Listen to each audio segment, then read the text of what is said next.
மகாராஷ்டிர மாநில சட்டப்பேரவை தேர்தல் வருகிற 15ஆம் தேதி நடைபெற உள்ளது. பிரச்சாரம் முடிய இன்னும் 2 நாட்களே உள்ள நிலையில் அங்கு தலைவர்கள் அனல் பறக்கும் பிரச்சாரத்தில் ஈடுபட்டுள்ளனர். மும்பையில் தமிழர்கள் அதிகம் வசிக்கும் பகுதிகளில் வாக்குகளை பெறுவதற்காக தமிழக அரசியல் தலைவர்களை பாஜக மற்றும் காங்கிரஸ் கட்சி களமிறக்கி உள்ளதாக கூறுகிறார் அங்குள்ள நமது சிறப்பு செய்தியாளர் சலீம்.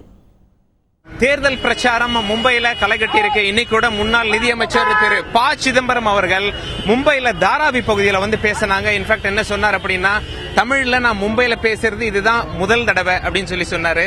தந்தி டிவி அவரை அணுகிய பொழுது அவர் பேட்டியளிக்க விரும்பவில்லை. ஏன் அப்படின்னா, ஏற்கனவே மேடையில நிறைய நான் தமிழ்ல பேசிட்டேன், இப்ப வேண்டாம், இப்ப மீடியா வேண்டாம் அப்படிங்கிற மாதிரி அவரு நம்ம கிட்ட தகவல் சொல்லிட்டாரு. ஜஸ்ட் ரெக்வெஸ்டா கேட்டாரு.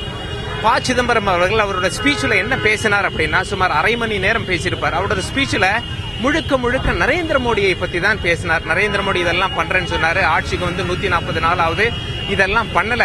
அது மட்டும் இல்லாம மகாராஷ்டிராவை காட்டிலும் குஜராத் நல்லா இருக்கு, மகாராஷ்டிரால குஜராத் மாதிரி ஒரு வளர்ச்சியை கொண்டு வருவேன் அப்படின்னு சொல்லியிருக்காரு.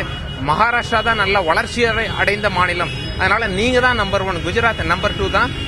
அது மட்டும் இல்லாம காங்கிரஸ் 60 வருஷம் ஆட்சி செஞ்சதா சொன்னாரு. இவங்க அரசு வந்து 140 நாட்கள் ஆச்சு, பட் ஆக்கப்பூர்வமாக ஒன்னும் பண்ணல, காங்கிரஸோட திட்டத்தையே பெயர் மாற்றி பண்ணிருக்கிறார்கள் அப்படின்னு சொல்லி முழுக்க அவரோட ஸ்பீச் முழுக்க நரேந்திர மோடியை எடுத்து காட்டி அவருக்கு சவால் விடும் வகையில், அவர் சொன்னதெல்லாம் செய்யல இன்னும் பாஜக அரசு அப்படிங்கிற வகையில தான் முழுக்க அவருடைய பேச்சு அமைந்திருந்தது. தாராவி தமிழர்கள் அதிகம் வசிக்கும் பகுதி.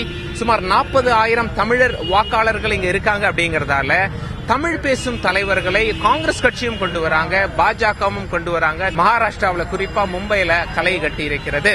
மும்பையிலிருந்து தந்தி செய்திகளுக்காக கேமரா பர்சன் பிரபுவுடன் சலீம்.